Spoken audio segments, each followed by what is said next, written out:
Hey guys, welcome back for another video from TGL DIY. So today we got some good things going for you guys. So that red toolbox over there that we've been working on for a little bit. I'll just kind of move it so you guys can see it a bit. This guy right here, I know I'm a little far away. Today we're going to be showing you guys making a bench top for it. So right here. Yeah, so without further ado, let's get at it. I've already pre-cut the boards not to length. It's a little bit longer so we can trim them up after and everything will be good to go. But I did, so all I bought, guys, was I think they're 1x3s, just normal construction grade 1x3s. Got them from Home Depot. Cut them to length. I got 4 8-foot boards, cut them to length ish, and then what I did is, since on the edges they're kind of rounded a little bit, I just put them through the table saw and made them squared up the edges so that they would fit together a little bit nicer. In some spots maybe I didn't go enough, but you know what, at the end of the day it's a cheap top for it. I was going to go buy one. It was going to cost 20 bucks, but this way I can probably make this for I already had the clamps and the glue, so and obviously the saws and stuff, so in the end it cost me like 10 bucks in material. Spruce pine fir is pretty cheap, so this way you can make it. It's a $10 countertop. If you beat it all the crap and get it all pitted and all banged up or whatever, you can take it off and just make another one for 10 bucks. So this is something I think that a DIYer can do. And I think it's something that people can do, and it's a little thing you can upgrade, and you can also use different dimensions to make bigger and better countertops. Maybe like the one over there. That's pretty much the same process I did over there with that one, and it looks great. All right, guys. So we got all the boards pre-cut, like I said before.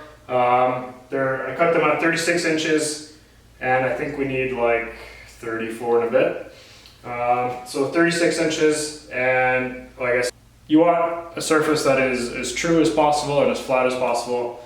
And my other surfaces are being used right now, so that's what I'm going to do. And like I said, this project is it's about a $10 project for a countertop, and it should make that look a little better.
Alright guys, so I'm going to get some paper towel and some water and wipe it down the excess glue. We'll probably put a couple things underneath to raise it up a bit so that it doesn't get stuck to that OSB I got.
Alright guys, so I've sanded it a little bit because I have really like 220 grit sandpaper.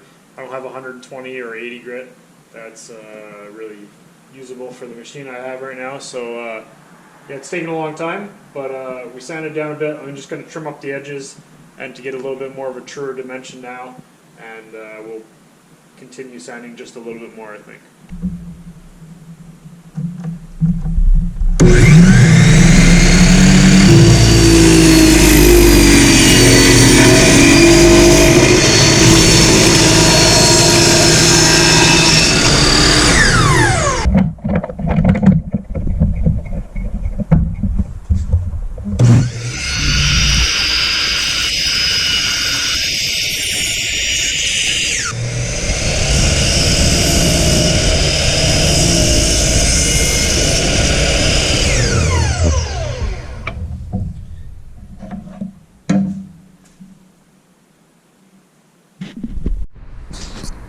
Alright guys, so I got the table saw set up, and you can't forget your eye pro and ear pro, just because working with some of these tools, it's a good safety thing. I know I didn't do it with the other one, it's not as loud, but I should have had eye pro on, so don't forget. So we're going to cut this right now, and we're going to give it a test and see how it is.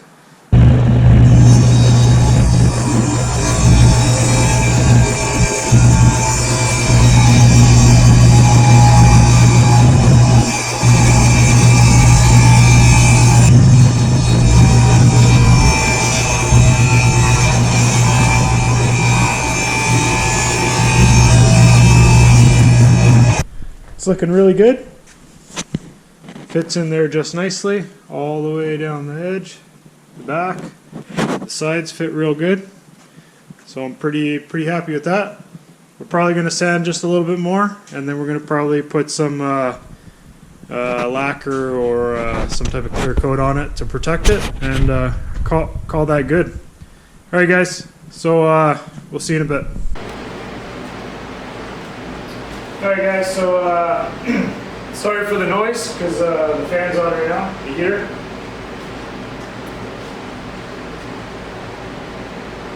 This is the stuff I'm using. It says to use 3 to 4 coats. It's an oil-based product. And yeah, let's jump at her.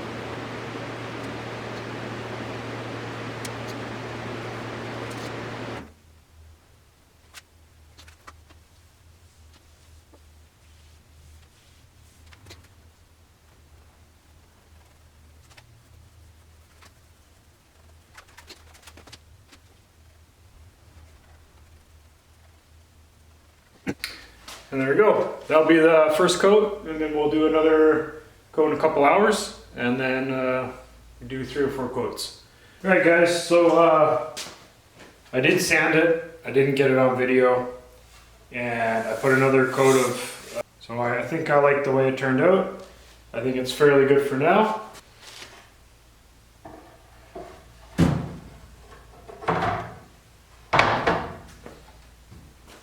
There we go guys. Looks good. So countertop's done for this one. I think it looks pretty good. Pretty happy with it.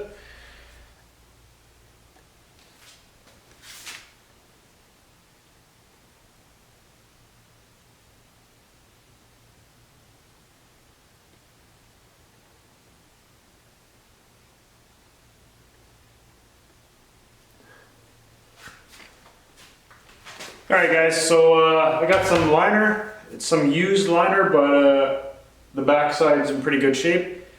It doesn't quite fit the drawers 100%, but fix it pretty good. So we're going to cut it, put the liner in the drawers, and just going to start looking a little bit more like a toolbox, a functional toolbox. So let's get at that right now.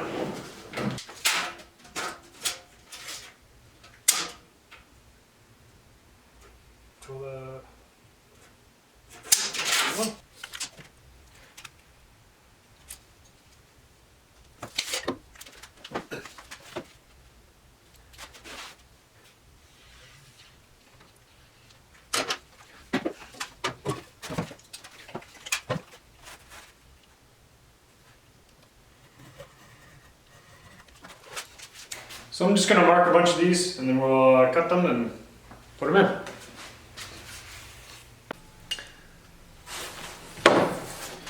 Alright, let's try it out.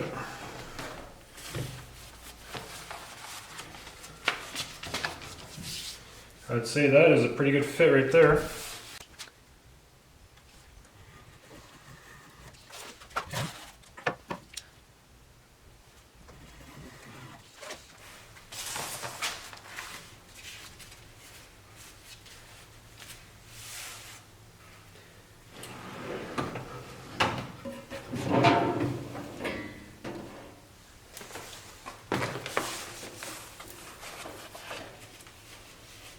There we go, it's looking good.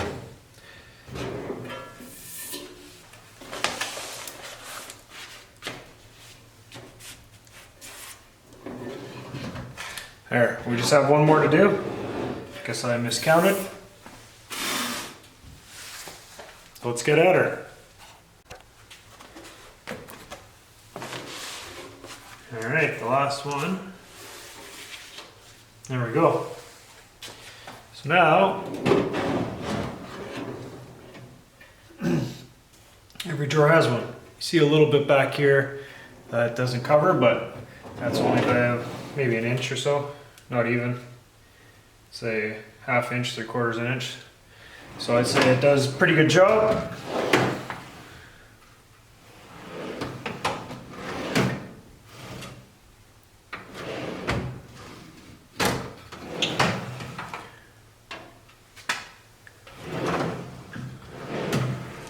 And it does a pretty good job. I think I like it. It looks good. That's just another piece to this here red toolbox. We got a top on, we got a handle on, and we got the drawer liners in. So I think it's starting to look pretty good. We might touch up some paint in some spots with some spray paint, but we'll see how that goes. But right now, she's pretty functional and I like the way she's turned out. We're almost ready to put tools in it, I think. So we're still going to be on the hunt for a bottom drawer, but if I don't get it, it's not the end of the world. We can just use it for some storage, and it's not a big deal for me. Or I can also build one out of wood, but we'll see what happens. We might build one out of metal, maybe. We'll see. But I think right now that's pretty much a wrap for this red toolbox. I think it's come together pretty good, and I'm pretty happy and satisfied with it. So thanks for watching this build, and if there's any other updates or anything like that, I'll be sure to make a video and throw it on YouTube so you guys can follow along and see if any other little things I've done to it. Anyways, thanks a lot guys, thanks for watching. Feel free to give it a thumbs up, feel free to subscribe, and don't forget, leave a comment down below. Let me know what you think and maybe some other modifications that you guys like to see or that you've done. Just throw it down in the comments of some of your experiences with either restoring a toolbox or just some things that you have at home, and you know, I might do them. But I'd just like to hear what you guys have to say about some toolboxes that you guys have completed and some niceties that you like. Well, thanks a lot guys, and don't forget, never stop learning.